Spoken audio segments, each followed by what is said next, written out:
Tales with Vaughn. Yeah. I overheard my wife drunkenly laughing with her friends. He's too stupid to realize I've been cheating for years. They all roared with laughter. I didn't say a word, but when she showed up crying at my door, she got a surprise she never expected. I, 33M, never thought I'd be that guy posting on this sub, but here I am. Buckle up because this is going to be a wild ride. Last weekend, I was supposed to be on an overnight trip with the boys to watch the game 2 states over. We'd been planning it for months, but Daryl's kid got sick last minute, so we had to cancel. No big deal, it happens. I figured I'd surprise Heather, 32F, my wife of 8 years, by coming home early. Yeah, I know how that usually goes in these stories, but trust me, what happened next was somehow worse than walking in on her with another dude. As I pulled into our driveway around 9 p.m., I noticed several cars parked outside, recognized Michelle's Subaru and Kathleen's Honda right away. Heather had mentioned having the girls over while I was gone, so this checked out. I was about to walk in the front door when I heard them all on our back deck through the side gate. They were being loud, wine-drunk loud. I was going to head around back to say hi when I heard my name, so I paused. Call it instinct, whatever. Griffin is just so. I can't even. Heather was slurring her words slightly. The girls all giggled. OMG, I still can't believe you've kept this going so long, Michelle's voice chimed in. He's too stupid to realize I've been cheating for years, Heather practically shouted it. They all roared with laughter. I literally froze mid-step, like my brain just stopped working for a second. Sutton's been the best decision I ever made, Heather continued. Last week, while Griffin was working late, Sutton came over, and we did it right on the couch where Griffin takes his precious naps. More cackling laughter. No. The sacred nap couch. Kathleen shrieked, like this was the funniest thing ever. You should have seen how sweet Griffin was the next day, making me breakfast. If he only knew what his precious wife had been doing the night before. My stomach dropped to my feet. I felt like I'd been punched. That breakfast, I'd made her favorite avocado toast, those fancy eggs she likes, brought her coffee in bed, told her I loved her. I don't know how long I stood there listening to them swap stories. My whole body was shaking.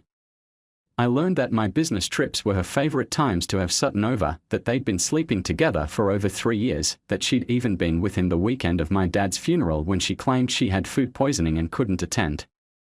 I didn't confront them, didn't make a scene, just silently walked back to my car, drove to a nearby Target parking lot, and sat there until I could breathe again.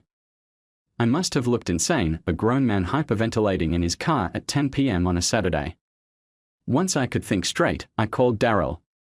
Thank God his kid was feeling better, and he picked up.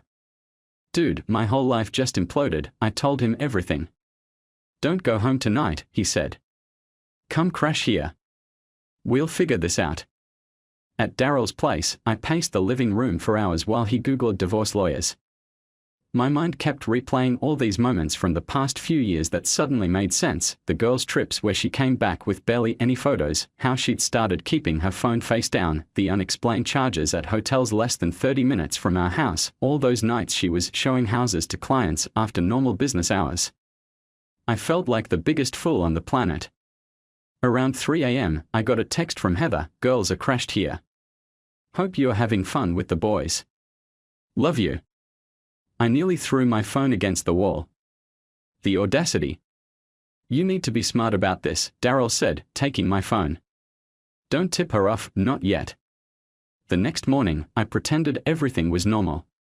Told her I'd crashed at Daryl's after drinking too much.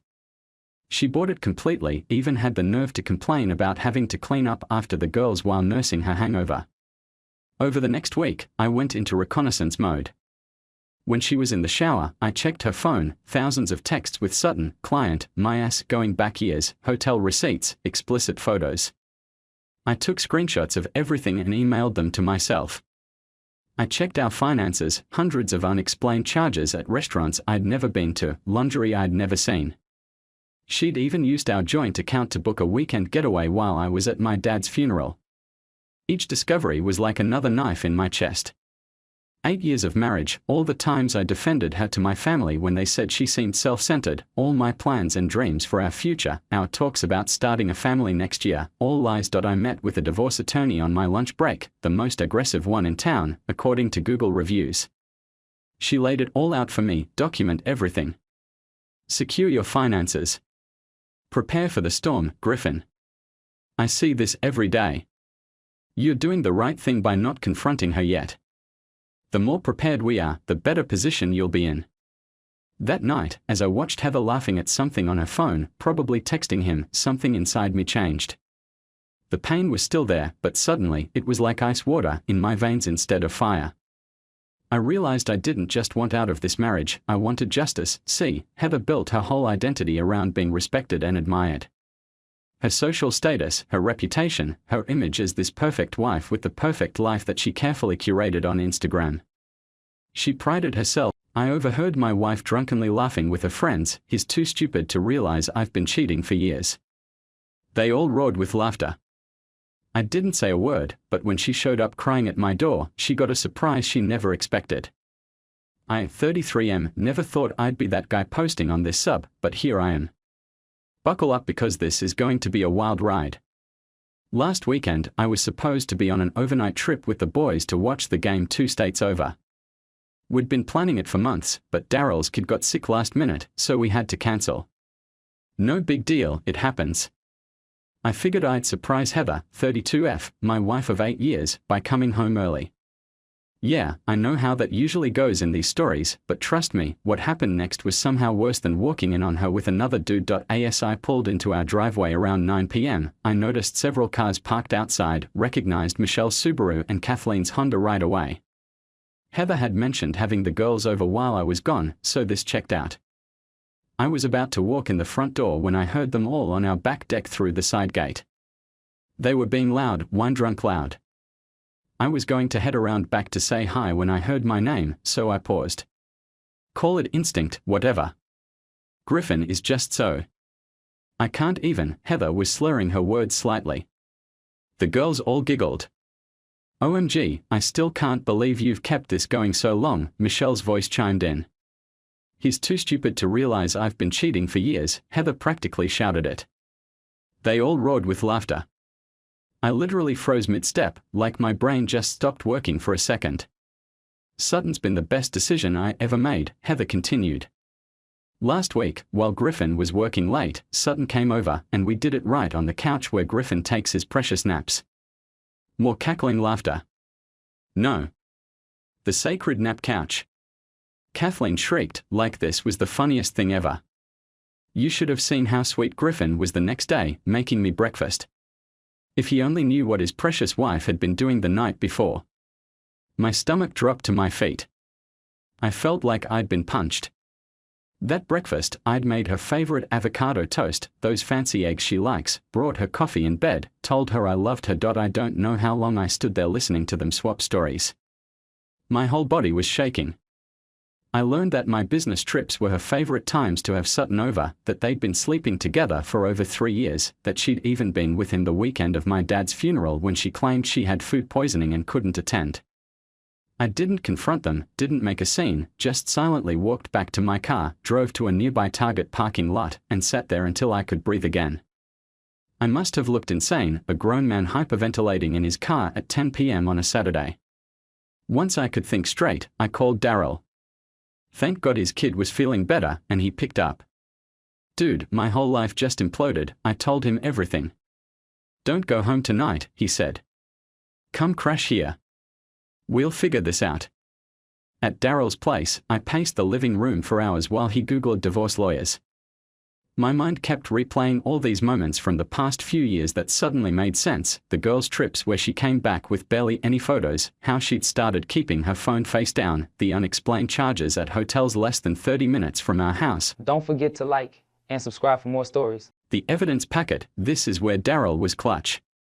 He helped me compile everything into what we called the nuclear file, screenshots of texts, photos, hotel receipts, credit card statements, a timeline of her affair, and a USB with recordings of her phone calls with Sutton. We are in a one-party consent state. I made multiple copies, one for me, one for my lawyer, one for Sutton's wife. Yeah, I found her. Laura seems like a nice lady who had no idea, and one that would eventually go to Heather's parents. The social angle, this was tricky. I wanted to control the narrative before Heather could spin some BS story making me the bad guy. So I started having guy talks with our mutual friends, nothing obvious, just mentioned how Heather seems distant lately, asking if marriage is supposed to feel this lonely sometimes. Planted seeds of doubt without revealing what I knew.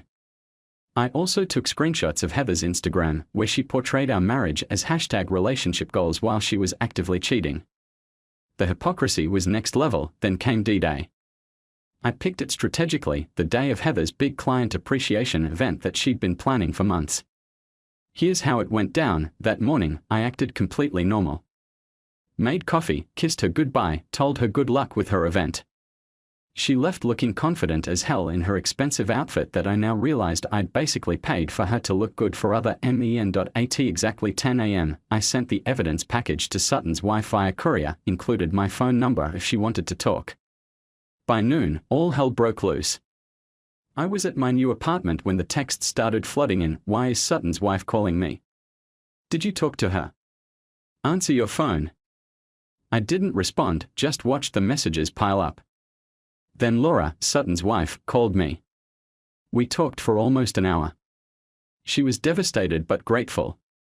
I told her apparently Sutton had been gaslighting her for years about her paranoia. She told me Sutton was now frantically trying to save his marriage, which meant throwing Heather completely under the bus. By 2 p.m., Heather's client event was in shambles. She had to leave early because of the emergency. She kept calling me non-stop. At 3 p.m., I sent a brief, factual email to her parents, no emotional language, just the timeline and key evidence. I've always respected them, and they deserve to know who their daughter really is. I explained I didn't want to hurt them, but I couldn't let Heather control the narrative. By 6 p.m., I was sitting calmly in our living room when Heather finally came home. Her mascara was everywhere, and she looked like she'd aged 10 years in one day. She started with anger. How dare I tell Laura? How could I betray her like this? Then quickly moved to bargaining when she realized I wasn't reacting. She tried everything, tears, screaming, seduction, more tears. I just sat there, calm as a cucumber, and said, we both know exactly what's going on. Then I handed her the divorce papers my lawyer had prepared. The color drained from her face when she realized this wasn't a spontaneous reaction, that I'd been planning this for weeks while sleeping next to her every night. That's when she noticed some of my things were missing. I told her I'd be staying elsewhere and that she had 3 days to figure out her living situation before I informed our landlord about the breach of our lease agreement. We had a morality clause, another thing my lawyer found useful. The next few days were interesting. She swung between threatening me, you'll never get away with this, begging, we can fix this, it was just physical, I've always loved only you, and trying to play the victim, I was lonely, you work too much. Meanwhile, her social circle was imploding. Michelle and Kathleen ghosted her once they realized their role in this might become public. Her parents called her and had a very disappointing conversation, her mom's words. Sutton, that coward, was in full damage control with his wife, telling her Heather was obsessed with him and wouldn't leave him alone. The financial reality hit her hard when she realized half our savings was legally moved to my account, her access to our joint credit cards was gone, and she couldn't afford the rent on her own. Her event disaster meant she'd probably lose clients. Yesterday was the final nail. She found out from mutual friends that everyone knows what she did, not because I went around telling people directly, but because Sutton's wife apparently told her friends, who told their friends, and so on. The social circle she'd carefully built around her perfect image was collapsing. She showed up at my new apartment last night. Somehow she got my address, probably from her friend who works at the leasing office across town. She was sobbing on my doorstep, makeup running, looking completely broken. For a split second, I almost felt bad for her. Almost. I let her in because my neighbors were starting to notice, and I'm not about creating scenes. She immediately launched into how she'd made a terrible mistake, how she'd do anything to fix it, how she couldn't believe she'd risked our marriage for someone like Sutton. I just looked at her and said, remember when you told your friends I was too stupid to realize you were cheating? Well, a surprise. The look on her face when she realized I'd heard everything that night, I can't even describe it. Pure shock, then horror, then shame. She started to say something about how she didn't mean it, she was drunk, it was just talk, blah blah blah. I cut her off and told her to sit down because I had something to show her. When Heather showed up crying at my door, she got a surprise she never expected, a complete breakdown of her new financial reality. I had spreadsheets, projections, and a detailed accounting of exactly how she was going to be after this divorce. TLDR, executed my plan perfectly. Exposed wife's affair to everyone who matters, secured my finances, and watched her entire world collapse in real time.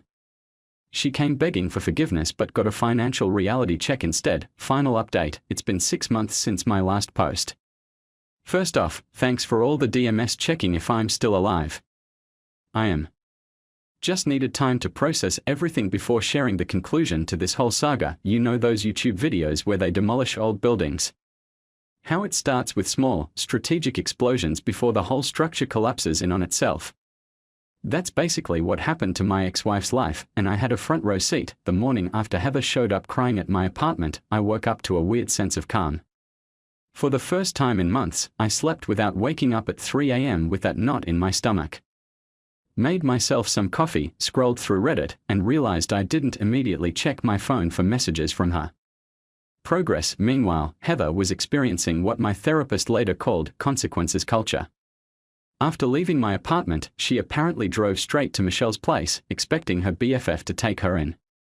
According to our mutual friend Jake, Michelle literally pretended not to be home, even though her car was in the driveway and the lights were on. Top-tier friendship, right there. Here's what's happened since then. The divorce proceedings, the actual legal process was surprisingly smooth. My lawyer was worth every penny. During mediation, Heather tried to argue that she deserved half of everything because one mistake shouldn't erase 8 years of marriage. The mediator, this older lady with zero tolerance for BS, just stared at her and asked if 3 years of documented infidelity counted as one mistake. When Heather realized her usual teary routine wasn't working, she switched to threats, said she'd drag my name through the mud, tell everyone I was abusive, I wasn't, and make the divorce as painful as possible. My lawyer simply slid the photo evidence of her with Sutton across the table and reminded her that Maryland is a state where adultery can impact alimony decisions. The look on Heather's face was priceless, like when you realize you brought a knife to a nuclear war. We settled 2 weeks later.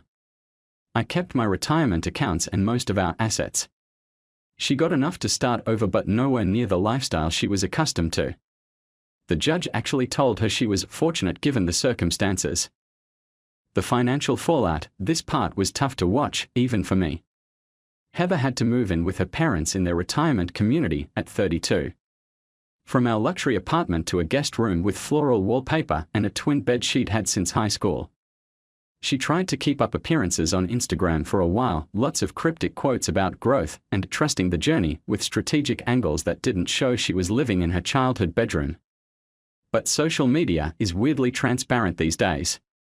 People notice when you're suddenly posting #TBTs instead of new content. Her financial situation went from bad to worse when she lost her job, not directly because of the affair. Her boss didn't care about her personal life, but because she kept missing work and showing up late. Depression, probably. Can't say I didn't understand that part. The social aftermath, this was the most fascinating part to watch unfold. Our social circle fractured in ways I never expected. Team Griffin, Daryl, obviously, Jake and his wife, most of my co-workers, and weirdly, Heather's cousin Tina, who apparently always knew Heather was selfish. Team Heather, initially just her parents, but even they were keeping her at arm's length, according to family gossip. Then she somehow reconnected with Kathleen, who had gone through her own divorce and was in a manner trash phase. Team Nobody, most people just distanced themselves from both of us. Can't blame them, nobody wants to get dragged into divorce drama. The strangest development was Michelle. After ghosting Heather initially, she reached out to me on Facebook to check how I was doing, asked if we could grab coffee sometime. I declined. Something about the way she jumped ship the moment Heather was struggling felt off to me. The Sutton situation, Laura, Sutton's wife, and I kept in touch, not romantically.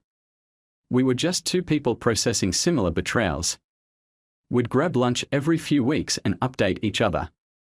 Sutton apparently tried reconciliation tactics straight out of a bad rom-com, standing outside their house with a boombox, sending massive flower arrangements to her workplace, even trying to get their pastor involved. None of it worked. Laura filed for divorce 3 weeks after D-Day and moved in with her sister in Pennsylvania. Last I heard, she's dating a kindergarten teacher who coaches Little League on weekends.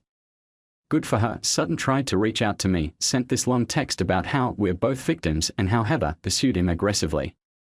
I just responded with thumbs up sign, which felt both dismissive and perfectly adequate. My personal journey, this part's harder to write about. The first month after moving out, I basically became a hermit, worked, came home, ordered DoorDash, binged whatever was new on Netflix, slept, repeat. My apartment looked like a college dorm, mattress on the floor, 1 pot, 2 plates, no decoration. Daryl finally staged an intervention, showed up one Saturday morning with bagels and forced me to actually talk about how I was feeling. I'm not much of a crier, but man, that day was rough. Told him things I hadn't even admitted to myself, how beneath the anger, I was just sad. Said about the years wasted, said about the future I thought I had, said that someone I trusted completely could betray me so casually. After that, I started therapy. Found this guy through BetterHelp who specialized in betrayal trauma. He didn't try to push reconciliation or forgiveness or any of that Hallmark card BS, just gave me practical tools to process what happened and move forward. Small steps followed, got a proper bed frame, joined a local soccer league, actually accepted invitations to social events instead of making excuses, started cooking again instead of living off frozen pizzas and protein shakes. 2 months ago, I went on my first date since the divorce. Nothing serious, just coffee with a woman I met through the meetup hiking group I joined. It was awkward as hell. I'd forgotten how to have a normal conversation with someone new, but it was a start. The final confrontation, last week, something unexpected happened. I was at Home Depot buying paint for my new place, finally got tired of staring at white walls when I literally bumped carts with Heather. She looked different, hair shorter, clothes less flashy. For a split second, neither of us knew what to do. Then she asked if we could talk for a minute. Against my better judgment, I said yes. We sat on a bench outside, both holding our Home Depot bags like shields. She started with an actual, genuine apology, no excuses, no blame shifting. Just acknowledged how badly she'd hurt me and how she'd been working on herself to understand why she'd done it. I won't lie, part of me was waiting for the manipulation, the tears, the attempt to get back together. But it never came. She just wanted me to know she was sorry, that she was in therapy too, and that she hoped I was doing okay. Then she told me she was moving to Chicago for a fresh start, had an interview lined up and was staying with a college friend until she found her own place. The weirdest part. I realized I felt nothing. Not anger, not pain, not even satisfaction at how things had turned out. Just a nothing. Like watching the finale of a show I'd stopped caring about halfway through. We said goodbye awkwardly, no hug, just a nod. As she walked away, she turned back and said something that stuck with me. I know it doesn't matter now, but I really did love you. I just didn't know how to love anyone properly, including myself. I stood there watching her drive away, thinking about how 6 months ago, that interaction would have destroyed me all over again. Now, it was just a strange Tuesday afternoon errand with an unexpected bump into someone from my past. Where I am now, my new place is coming together. It's smaller than the apartment we shared, but it's mine. No emotional landmines, no memories lurking in corners, just a space that's slowly beginning to feel like home. Work is good. Friends are good. I'm good most days. Anyway, there are still moments when a song comes on or I see something that reminds me of her, and it stings. But those moments get fewer and further between. Yesterday, I deleted all the evidence files from my computer, kept backups on a drive locked in my safe, just in case. But I don't need those screenshots and timelines taking up space in my digital life anymore. It felt symbolic somehow, like clearing browser cache, but for my actual life. I've started dating someone new, taking it slow. She knows the basics of what happened but not the ugly details. She's patient with my trust issues and doesn't push when I need space.